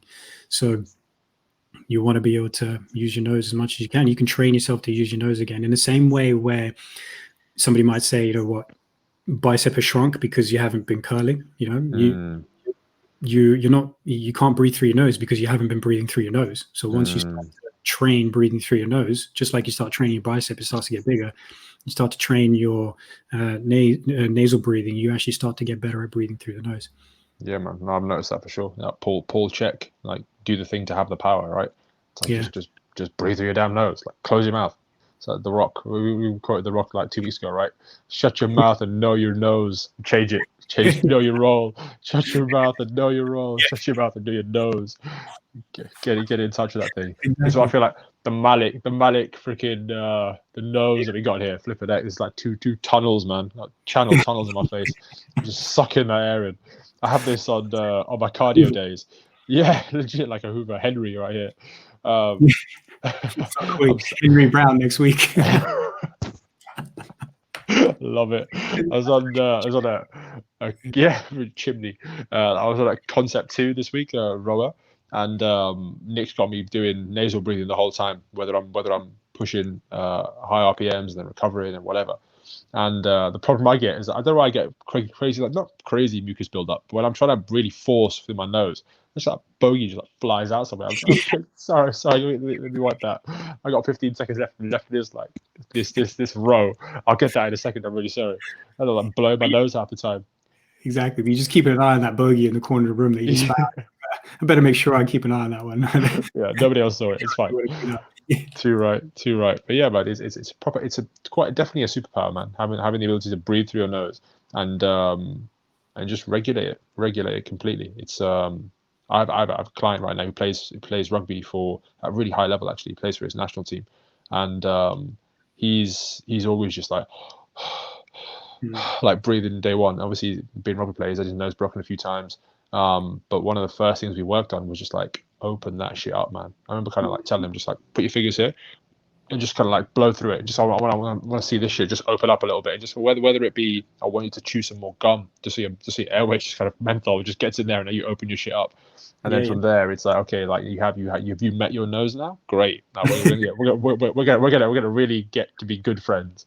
And between sets, it's sets of breathing and recovery and whatever. It's constantly there in his plan, and he's noticing the differences already. Where he's on, everybody else come back from lockdown, and I don't know if you've been back to the gym, but there is certainly some damage being done during lockdown. Let's put it that way. Like I'm so thankful that I've like chose the right path. We had this choice. You told me about like people just investing in the wrong thing during lockdown, like people just alcohol sales going up and this going up and everything going up. We're just like, okay, can we train 3 times a day now? Yeah, great, we can. Okay, cool. Let's start running and start shadowboxing and start doing this and start doing that. We go back to the gym now and we're like, oh shit, some people didn't make the right choice. But yeah, it is what it is. Just thankful that we made that right choice. And he's noticed that already with getting back on the rugby pitch. Where he's recovering way faster. Obviously, the other training is having an implication as well through his core or whatever. But that's something that he's never had before, is the ability to breathe through his nose. So it's like, okay, yeah, we got this down now. It's good. Powerful, man. Yeah, you can do stuff like nasal strips as well. So nose, and then wicked, and then tape his mouth as well. Yeah, that's it. Yeah, Bilal was doing that a while back. He had this like bite down thing that he would wear, and he looked like a proper dork doing it. But like he's it's sort of game for the course, man. You look like a dork when you wrap your knees and go and do some squats, right? It's like, what are you doing, man? Like, just go and squat. But like, yeah, you got to do it. Yeah, exactly. Man. Love it. Especially during sleeping. So when I experimented with the whole shebang, I must have looked like I was in some experiment, man. Like I was like looked like a lab rat. It was ridiculous. I had mouth tape over my lips. I had the nasal strip on, and I had earplugs in, and then I put an eye mask over my face. That is legit. One of my favorite films of all time, Commando. Right? If you've not seen Commando, that scene where he's like ricking the war paint out, and he's like loading all his guns, putting that one there, and he's like friggin' putting this shit over here, and all these bandoliers. Jesus there, and just kidding himself out to go. Nice night's sleep. See you later, guys. He's got his Earl Grey brewing. Ashwagandha's just there. Oh, there's my tablet. Very good. Blue blockers are on. Oh, that's freaking hilarious, bro. Let's not forget the rest of the setup as well. Then, like, okay, here we go. No overhead lighting. It's just a Himalayan salt lamp, which is like got that red low lighting. Yeah, man. It's home. Love it. We're gonna go save Alyssa Milano in my sleep. That's what I'm gonna do. That's the other thing as well. Just to add to that, son, he hooked me up with a mouth guard as well. He made me one personally. Oh, okay. Yeah, so he was like, wear it while you're asleep as well. So I was wearing that while I was sleeping too, because there were a couple of nights like I basically started to notice I was grinding my teeth a bit. And I was like, okay, it must be like stress related on some level, and this is how it's manifesting itself. So he was like, just wear it while you sleep, because otherwise it just completely fucks your teeth up. You just keep grinding away. And I was doing that for a bit, and like now everything feels fine. So could you imagine that setup? Mouth guard, tape, nasal strip, eye mask, earplugs, and I was like, yeah, you know what, fuck this. My body didn't like it as well. It doesn't like having anything in its ears like when it's trying to rest.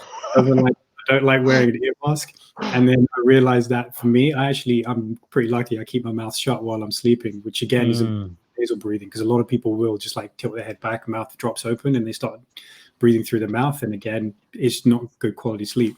So luckily for me, I realized that it wasn't making much of a difference to me. Nasal strip again didn't do much. Luckily, again, my airways are actually pretty all right.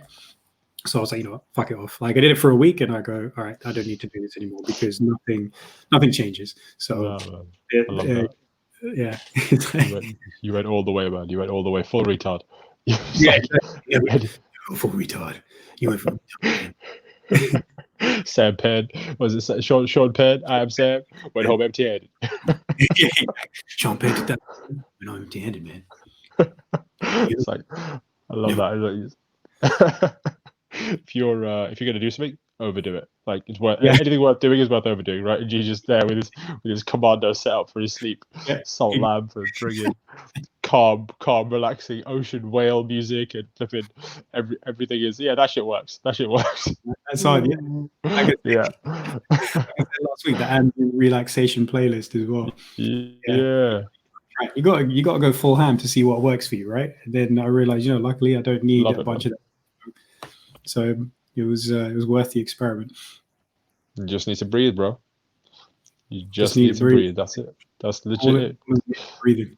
That's the one. I love that kind of the distilling nature of all that. Like I'm gonna get all the gear, everything in, all of it. I don't care. Get this Amazon basket tipping over at the seams. Just like, yep, I don't give a shit. It's all coming. It's all coming my way. First night's sleep, like, oh, it's on. I'm gonna sleep so good. Yeah, exactly. Just figure out along the way. Yeah, but it's like I don't know if you got this, like when you got the whoop for the first time. I felt like I had this thing. I don't wear watches as well, so I had this strap on, and I could sense it. So I didn't sleep well the first couple of nights, and also the feeling of there's something. I feel like something's watching me because it's tracking. So I'm like, oh, this fucking thing, man. I just feel like I'm being watched. And then doing all that, going full hog with all that stuff. Your body's just like, what the fuck is this? It's like, what you got in your ears, what you got over your mouth. This is really strange. Like, what you're doing. And like my skin is sensitive in the sense that I can just really sense stuff on me. So it didn't for a couple of nights, and then kind of got used to it a little bit. And then I was like, thankfully, I don't need it. But when it comes to using earplugs, even the mouth tape, I'll probably use the mouth tape if I feel like, I know I'm not going to get enough sleep, or I feel like I'm going to have a rough sleep.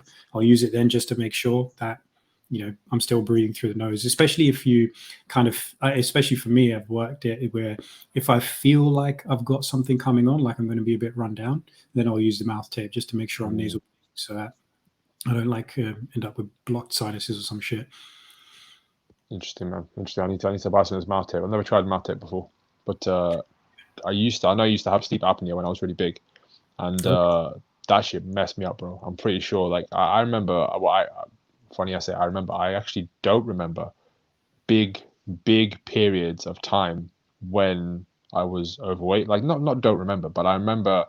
I should remember more. I should have more recollection of memories from then. Well, whether that's a kind of psychological thing, kind of blocking shit out and be like, oh, I wasn't really happy with myself, so I'm just gonna leave that shit alone. Or whether that was legit me sleeping so bad that I can't actually recall information, like kind of have that stuff in my mind to call back on. I think it's a mixture of both, because there's definitely times when like my dad would tell me, like when we would sleep, obviously separate rooms, but he would like come into our room at night, but okay, he's sleeping. But then stay there for a second and be like, I can't hear nothing. Are you defo breathing? Are you really 100% breathing? Now, obviously, like at that weight, you can block your shit up. Like sleep apnea is a totally real thing, and people have it at much lesser weights. But yeah, I completely think that sorting that stuff out and really delving deep and investing in your sleep. And I said this to my mom a couple of days ago. I was like, we need to like fully go in on some like Egyptian cotton bed sheets and like just really kind of like invest in this shit. You know what I mean? Like you invest in. One of my mates told me once, like you're either in your bed or you're on your feet. So make sure both look after you. You know what I mean? So we invest in like Vivos and barefoot shoes and all this stuff, but we sleep on. Or sometimes our like bedding is like a couple years old, and you're just like, yeah, it's bedding. Who gives a shit? But really, that stuff's like gathering dust and it's feeding it to you while you sleep. So it's like, come on now, let's clear this shit out and invest in that stuff too, you know.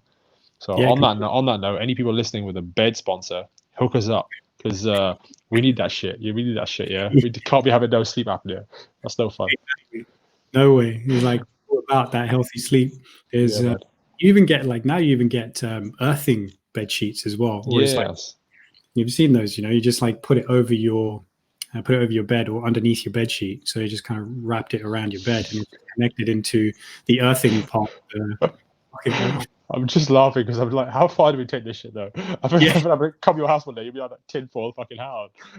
Like eating some like green paste, like, oh, it's good for me. So, right, it'll be Neuralink and that shit comes. I indeed not for a little while.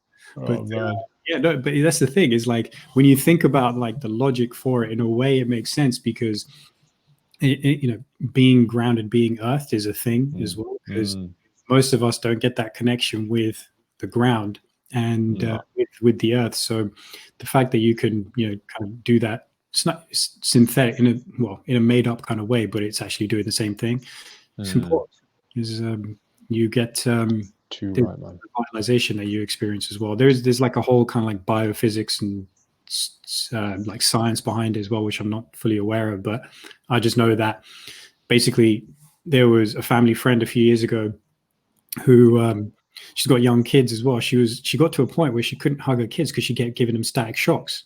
Wow. And they lived like at the time they lived in like an apartment building as well, so didn't have like a garden around. Anytime they would go out, like, you know, it was always basically never in touch with the ground, never in touch with the earth. And so she was like, my mom was like, this is what's happening to her. And then she was there and she was just telling me a little bit. And I just went, go outside of my parents' garden and just walk around there for a bit with your shoes off, barefoot. And she's like, okay, I'll do that later. I had to go. I can't remember what happened, but it was basically I had to go. I was back back to my place. And then my mom was like, yeah, it worked. She stopped being so static. And I was like, yeah, cool. Like, that was it. That was the thought I had. It just seems like I was like, explain your environment to me. And so it was telling me. And then I was like, all right, well, just go take a walk for like 5 minutes and with your bed, see what happens. And then, it just fixed her static. She was basically, she couldn't like touch her kids for a little bit. It was just like giving her a static shock. Wild, man. Yeah. Like friggin' Shockwave. You superhero. That's so cool. The first my mom, I was like, wow, get her a costume. Like that's what she needs. Yeah, called static. Yeah, it's like friggin' Spider-Man villain or something. Like, what's the JB Fox where you play? Was he play Shocker? Sure, yeah, something like that. Yeah, I can't remember like that. Yeah. I don't know. That's so cool, man. That's a proper house diagnosis, if you don't mind me saying. Like, just be like, like all this stuff, like, oh, it's definitely not lupus and all this kind of things. And then you just go, oh yeah, walk around the garden, go for a walk, Let's take you outside. And like, oh well, this was triggering that, and this is triggering that. But really, all you needed was just some take your shoes off and go for a jog in the forest. You're fine. Yeah, man. Cured. Yeah, man.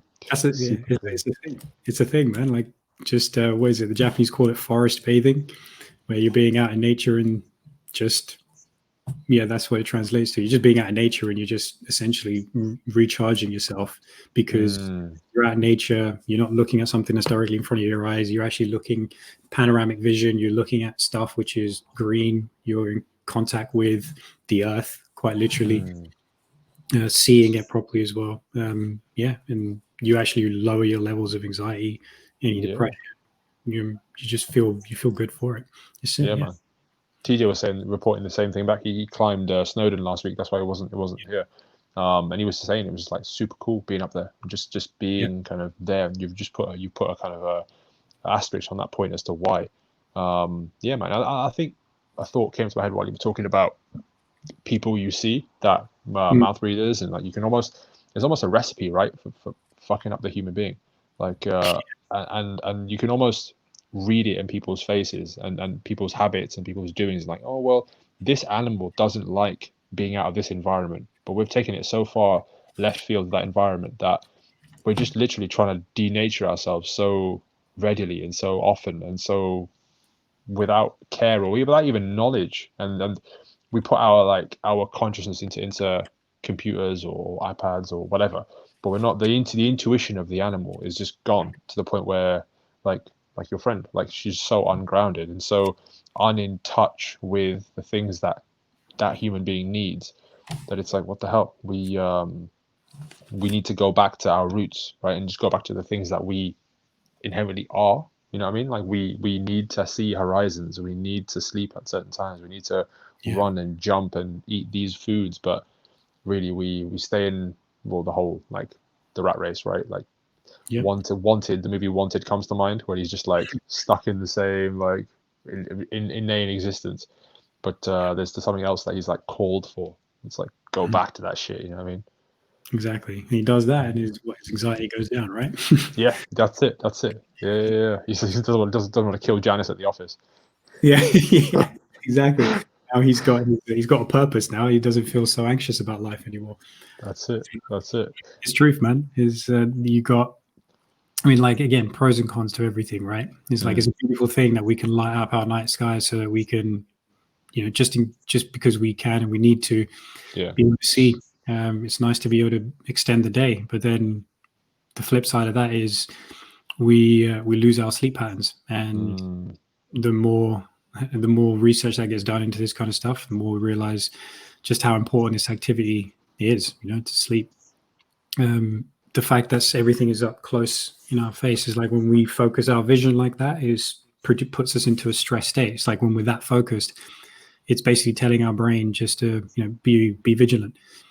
So you lose the ability to create panoramic vision, where you can diverge your vision and you can see the bigger picture, and that has a calming effect on the nervous system. And we lose our ability to do that. So it's amazing that we have the environment that we do, in a way, because we have endless possibility, but then it always comes at a cost as well. Man, we've got to find that balance. Too right, man. We kind of come out of the box pretty perfect. Then we just like, oh shit, cool, we have all this potential. Let's go and ruin this right now. Just run all over the place and create like silicon chips and this and weapons of destruction. You're just, oh, fuck's sake, I made you guys so good. Now you're just like ruining the party. Stop doing that. Put that down. Like telling a child is like just running around after a child. It's like, don't do that. Don't do that. Have you had this? Have you had the comedian Al Murray? Yeah. The landlord. Have you seen his sketch about God, who his sketches, like, planes don't actually fly. It's not a thing. Like, aerospace is not a thing. It's just God flying the planes. But this is why, like, occasionally they fall down, because he's so busy flying all these planes. Like, that he does it on stage. He's doing all this shit with his hands. Like, oh, I gotta catch this one, catch that one. That's why he's so busy, because he can't actually fly all the planes. We're just making all the shit, thinking that we own the masters of the sky and all this stuff, Wright brothers and all that shit. But then, with the Wright brothers around, he's just like, okay, go on, guys, cool. I'll skate you across the sky. But now it's like air everything, and he can't quite keep up. So that's why shit goes wrong sometimes. That's the premise of the joke. It's funny. It's legit, man. Yeah, he's too many. Was it? Yeah, try to got his hands in too many pies. Like, even God can't keep up. Nah, man. We just messed it up, man. We just messed it up. We need to just go back to just being super chilled, super simple. All these like yoga retreats, right? It's like go into the woods and say nothing for 2 weeks. It's like, this actually works. Like, this is really good. Yeah, but it's like it's the extreme end, right? It's like, silent retreats and stuff like that is like a place. They're helpful. They can provide us a lot of insight about ourselves. But there's I can't remember. It's like it might have been Eric Cressy. I don't know where I heard it from, right? But it was it's so simple. It's like, it's something I've always kind of said anyway. It's like, you don't need to go on a detox diet. There's no such thing as kind of like detoxing. But then somebody just said a really nice line, which is like, if you feel like you need to go on a detox, then stop toxing. Yeah.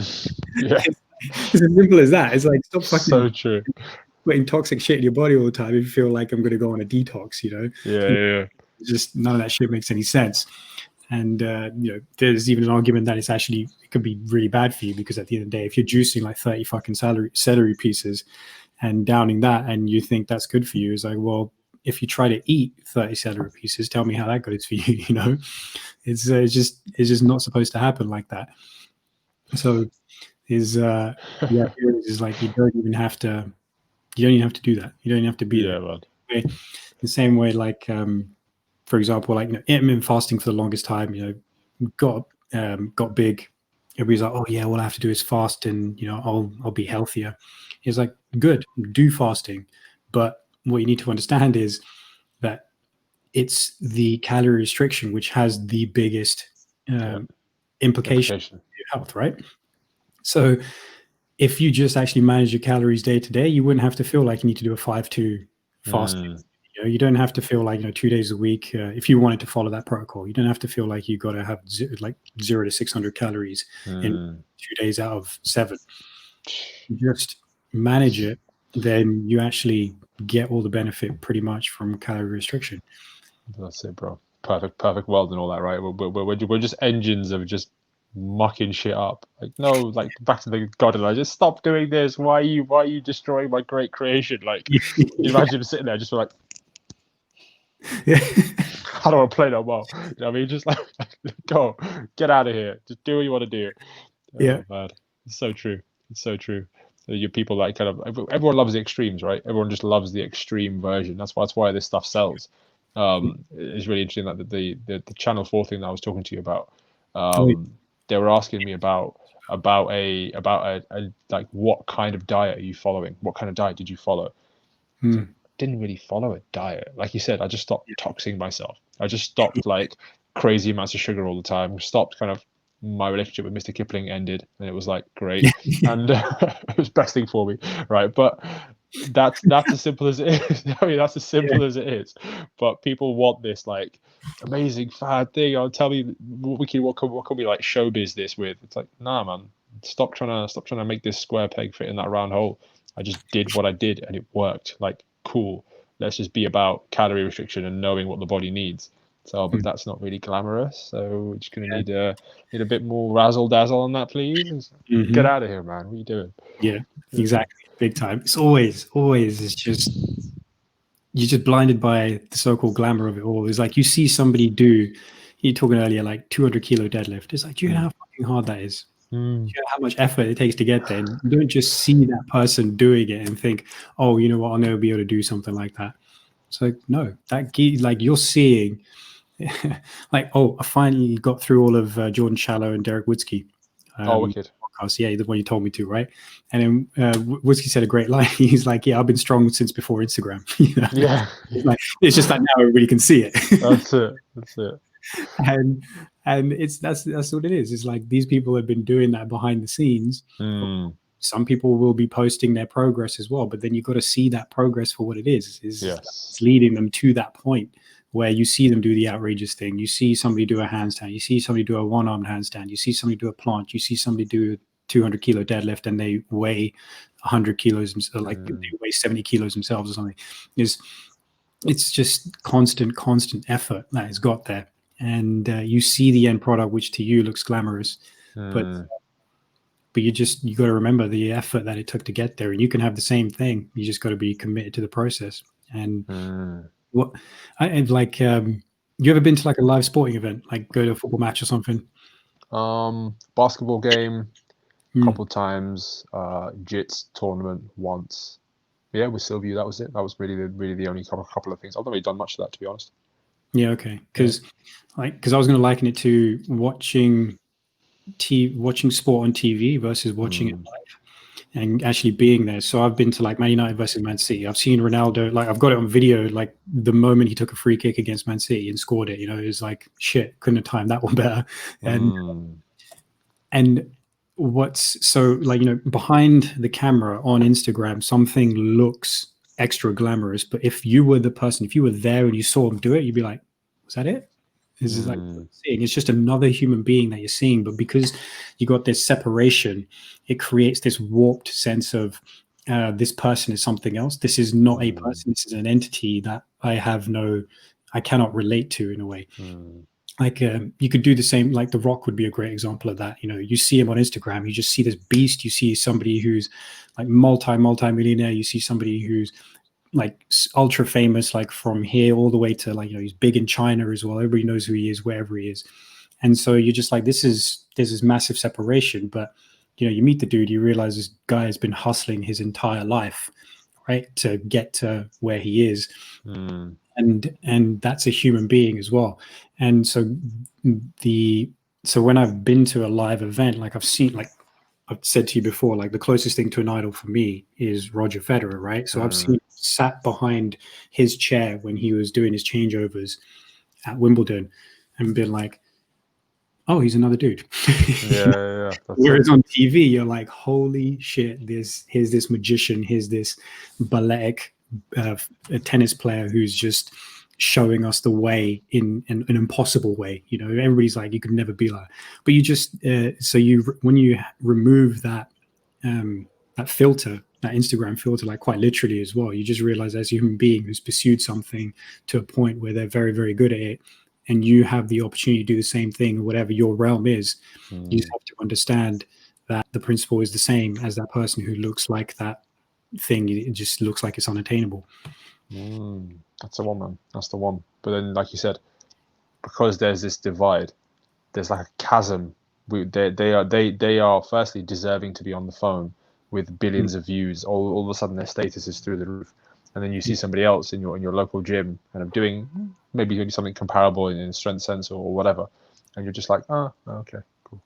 But really, the act is the same.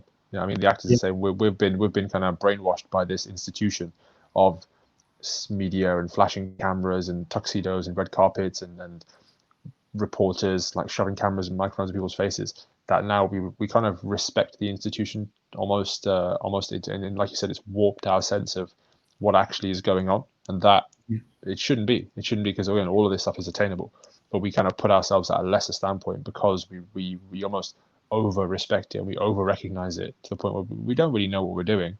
We're just kind of playing along, back to that kind of thing at the start where it's like the kid doesn't really know whether he should cry or not. He shouldn't, but his automatic response is flashing cameras. Oh, what's going on over there? So we have this like downloaded response to The Rock where it's just like, oh wow, like, and that's just programming. That's just literally just programming. You can achieve, you can see all that stuff for what it really is, or you can be brainwashed by the facade, the smoke and mirrors, the guy behind the curtain just doing this, and just like, oh well, come on, man, what are you doing? That's what you trying to play us for. Yeah, man. That's it. I think so. It's a strange world. Like to think that it's just big dissociation. It creates a massive dissociation. We're seeing it as well. Like, people just end up getting anxious because they see something on social media or on TV and it just makes them think a certain way. It makes them believe that it's kind of like, I think in a way I could liken it to when a person becomes a parent for the first time. So like I'm saying that and I'm not even a parent, right? But I've read some accounts of people who are parents and it's fucking hilarious, but at the same time it's like they're upset that there's this secret. It almost feels like it's there's a secret being held out until you become a parent, and then everybody's like, I got you. Which is, it's a beautiful thing to have a child, but it can be excruciatingly difficult. Like the lack of sleep, just cleaning shit off every part of their body for like 7 times a day, and feeding and the crying and taking care. It's just you're done. And there was one great little blog post that I read a while back of a dude who's like, his new baby. He goes, the biggest dick move my 3-month-old son ever pulled on me was to convince me that he'd stop breathing. Oh, fuck. And because children's breathing cycles, a baby's breathing cycles are different to adults, right? They'll breathe, and for a moment they stop, and you're like, wait, did he just stop breathing? Is he dead? What the fuck's happening? Stop breathing again. So it does this on a regular basis, right? And so this guy was writing about that, And he goes, why did no one ever tell you that your child does this? Because I was convinced my fucking baby was dead. Oh man. And could you imagine that feeling? And then he was also talking about, like, so that was just an example of how information is kind of held from you until you become a parent, and then you just learn everything all at once. No one ever tells you how difficult it is until you get there, and everybody starts complaining and saying, oh, you know, welcome to the real world kind of thing. It's like, why don't you just fucking tell us in the beginning what it actually takes? And so there's no separation. There's no separation between, you know, our idea of it and the reality of it. And that's and so, like, that's the kind of tenuous link, I guess, I'm trying to make between. Yeah, I'm with you. See, it's like what people see and think, oh, you know, it's all amazing, and look at that person, I can't believe, you know, they've just done that. But then really, if they find out that, you know, that person has been through like a lot to get to where they're at, you know, they've had the equivalent of feeling like their babies died and still pushed on, then you would realize, actually, I just need to do the same thing in my own way. I just need to do the same thing. You got to go there and find out, right? It's like you're talking about, my mind's going to, you know, I've seen Madagascar. Oh yeah, ages ago. The penguins, where they go, we're going to go to Antarctica, and they have all this like crazy plan. They get there and it's like, well, this sucks. So I want to go back home again. Just go back to New York. Just like blistering wind, like constantly snowing, freezing cold. It's like, well, this sucks. Like, just go back. Like, what the hell? It's like made up to be this amazing thing. And you're just like, that's it. Not really. Yeah. Exactly. It's funny. Like, here's the promised land. We're going back home. Yeah. Oh, this is great as that would be. Too good, bud. Too good. Right. Should we call it there, G? Should we call it there? Let's do it, man. That is plan it a bit earlier. Yeah. Good amount of time. Good chat. Yeah, buddy. I like the there was a lot of like circular chat there, but it was all kind of revolving around similar things. We kind of went back and forth. I like it.